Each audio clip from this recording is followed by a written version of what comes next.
do you think it was just generally your mentality around like doing difficult things and not wanting to be confined that's kept you in such good stead? One of the things, just having a positive mentality helps, and that's just natural. We can all work on it. Our brain is a muscle, and we can work on things. We can train ourselves to do certain things. People with a naturally negative disposition can slowly train themselves towards more levels of positivity. But I'm quite lucky that I naturally have a positive disposition. So I was able to be quite pragmatic about all of this straight away. But then I guess having gone through trauma before, having had a couple of properly life threatening situations before, having lost my dad, but then seen how he coped with his illness. So he got asbestos related cancer and was given 11 months to live and survived 9.5 years, during which time he did an astonishing array of adventures, culminating 5 months before he died by climbing the nose of El Capitan, the most iconic climbing route on Earth.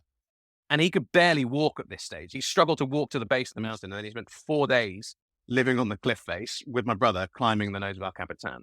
So having seen Dad do that and having lived through all of that, I'd had quite a lot of exercise for dealing with trauma, be that psychological or physical. And my dad said when he got his diagnosis was bad and his prognosis was worse. His prognosis was 11 months. And he didn't want to let that stop him. He said his blood type, B positive. And he wanted to live his blood type. He wanted to be a positive guy. And my blood type is A positive. So I want to be a positive guy.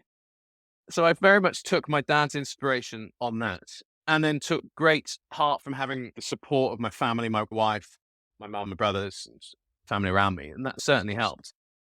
But so much of it does come from within, and having those lived experiences of trauma and challenge and grief, I think prepared me for my recovery really well. That's really funny. If someone is a negative blood type, it's not necessarily your destiny, just random arbitrary things, but it's nice to pick up on stuff like that.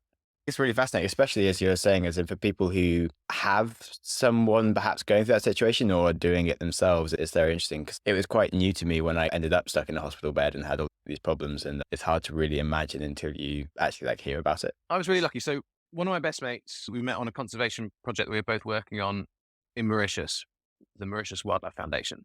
Tom got thrown out the back of a 4-wheel drive that had a crash, and he landed on his bum and broke his back in a very, very similar way to me.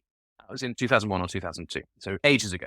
I knew that Tom had then spent the next few years doing amazing things. Like his field work for his postdoc was off in Iceland in the Arctic, and he'd come out to Honduras with me during my PhD fieldwork, really remote area expedition where we 2.5 days cutting our own trail, 8 days then camped in a place that no one had ever been to before, hiking back out again. And Tom had done all of this, and I hadn't noticed any issues that he was having really. He mentioned that his balance wasn't so good, and I knew he didn't have 100% sensation on his legs.